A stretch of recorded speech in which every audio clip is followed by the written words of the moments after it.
Good morning, अस्सलाम वालेकुम जी। 9th class कैसे हैं बच्चों आप? उम्मीद है खैरियत से होंगे जी बेटा।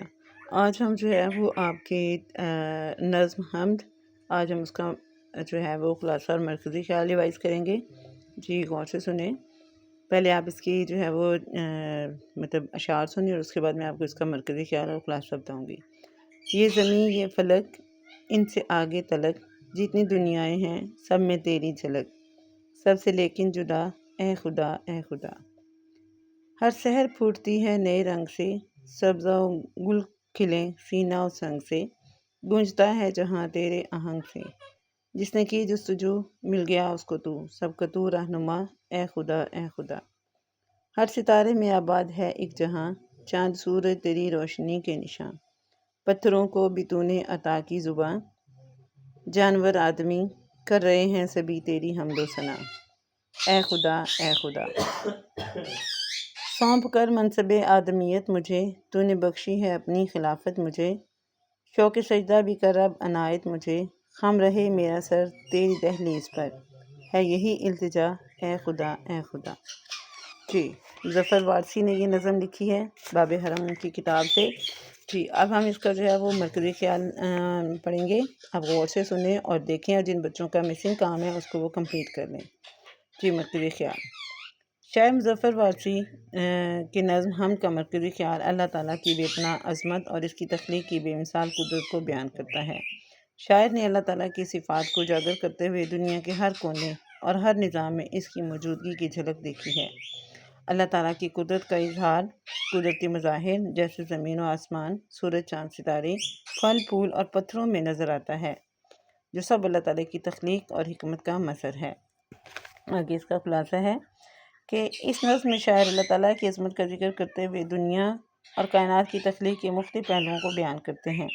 शायर का कहना है कि अल्लाह ताला की तख्लीक़ी क़ुव्वत और इसकी सिफ़ात हर जगह फैली हुई हैं और हर मौजूद चीज़ में अल्लाह ताला की हिदायत और निशानियाँ मौजूद हैं। शायर अल्लाह ताला से अपनी आजिज़ और इंकिसारी का इज़हार करते हैं और दुआ करते हैं कि इन्हें सजदा करने की तौफ़ीक मिले और अल्लाह ताला की रहनुमाई हासिल हो। इस नज़्म में सजदा अल्लाह ताला की हम्द व सना का पैगाम है कि अल्लाह ताला ही सभी का रहनुमा और मालिक है जी बेटा। ये आपने इसका मरकज़ी ख्याल और खुलासा जो है वो आपने अच्छे तरीके से रिवाइज़ करना है। इसके बाद इसके साथ ही हम मौलाना ज़फ़र अली ख़ान की नज़्म जो नात है हम इसको रिवाइज़ करेंगे। इसका खुलासा और मरकज़ी ख्याल रिवाइज़ करेंगे जी। गौर से सुने। नात। दिल जिससे ज़िंदा है वो तमन्ना तुम ही तो हो, हम जिसमें बस रहे हैं वो दुनिया तुम ही तो हो। फूटा जो सीना तारे शबे अलस्त से, इस नूर अव्वली का उजाला तुम ही तो हो। सब कुछ तुम्हारे वास्ते पैदा किया गया, सब गायतों की गायत उला तुम ही तो हो। जलते हैं जिब्रील के पर जिस मकाम पर, इसकी हकीकतों के शनासा तुम ही तो हो। गिरते हुओं को थाम लिया जिसके हाथ ने, ए ताजदारी यशरबो बतहा तुम ही तो हो। दुनिया में रहमते दो जहां और कौन है, जिसकी नहीं नज़ीर वो तन्हा तुम ही तो हो जी। नात जो है वो आपको पता है हम ऐसी नज़्म को कहते हैं कि जिसमें अल्लाह ताला की तारीफ़ बयान की जाती है, और नात जो है वो नज़्म होती है जिसमें नबी करीम सल्लल्लाहु अलैहि वसल्लम की तारीफ़ बयान की जाती है जी। अब इसका जो है वो मरकज़ी ख्याल और खुलासा, इसका जो है वो मरकज़ी ख्याल देखें। नज़्मात में शायर नबी करीम सल्लल्लाहु अलैहि वसल्लम की अज़मत, रहमत और शान को उजागर करता है। शायर ने अपनी नबी करीम सल्लल्लाहु अलैहि वसल्लम से बेपनाह मोहब्बत और अकीदत का इजहार किया है और कहा है कि रसूलुल्लाह सल्लल्लाहु अलैहि वसल्लम की ज़ात ही इंसानों की हिदायत, कामयाबी और सुकून का हकीकी ज़रिया है। कायनात का हर जुज़ और हर हकीकत आप सल्लल्लाहु अलैहि वसल्लम की वजह से है और आपकी मौजूदगी ही हर चीज़ का मकसद व गायत है। शायर ने बयान किया है कि जहाँ जिब्रील के पर जलते हैं वहाँ आप सल्लल्लाहु अलैहि वसल्लम की हकीकतों का अक्स होता है। आपकी ज़ात दोनों जहानों में रहमत बनकर आई जिसकी कोई मिसाल नहीं। आगे इसका खुलासा है कि शायद मौलाना ज़फ़र अली ख़ान ने नज़्मात में नबी करीम सल्लल्लाहु अलैहि वसल्लम की शान को बुलंद करते हुए कहा है कि वो तमन्ना जिसके ज़रिए दिल ज़िंदा है वो आप सल्लल्लाहु अलैहि वसल्लम की मोहब्बत है, और ये दुनिया जिसमें हम रहते हैं वो भी आप सल्लल्लाहु अलैहि वसल्लम की वजह से कायम है।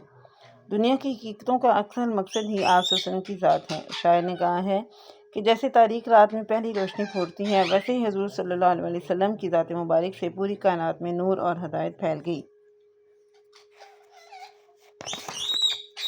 जिससे جس سے ہر چیز منور اور روشن ہو گئی۔ کائنات کی تخلیق کا مقصد صرف آپ صلی اللہ علیہ وسلم کی ذات مبارک ہے۔ جس مقام پر جبریل کے پر جلتے ہیں وہ آپ صلی اللہ علیہ وسلم کی حقیقتوں کا عکس موجود ہے۔ آپ نے گرتے ہوئوں کو سہارا دیا اور دنیا میں امن و سکون کی بنیاد رکھی۔ دنیا میں کوئی ایسی شخصیت موجود نہیں جس کی رحمت اور شان کی نظیر نہ مل سکے۔ صرف آپ صلی اللہ علیہ وسلم کی ذات مبارک میں تمام کمالات اور رحمتیں موجود ہیں، اور صرف آپ صلی اللہ علیہ وسلم ہی دنیا کے لیے کامل ترین نمونہ ہے۔ آپ کی اسوہ حسنہ پر چل کر ہی کامیابی حاصل کی جا سکتی ہے۔ جی بیٹا، یہ آپ کا جو ہے نظمات کا خلاصہ اور مرکزی خیال ہے۔ ہم نے اس ٹائم پیریڈ میں ہم نے آپ کی جتنی بھی نظمیں تھیں آپ کے سلیبس میں شامل تھیں، ہم نے ان کے خلاصہ اور مرکزی خیال ریوائز کیے ہیں۔ سب بچوں نے اچھی طریقے سے یاد کرنا ہے۔ God bless you all.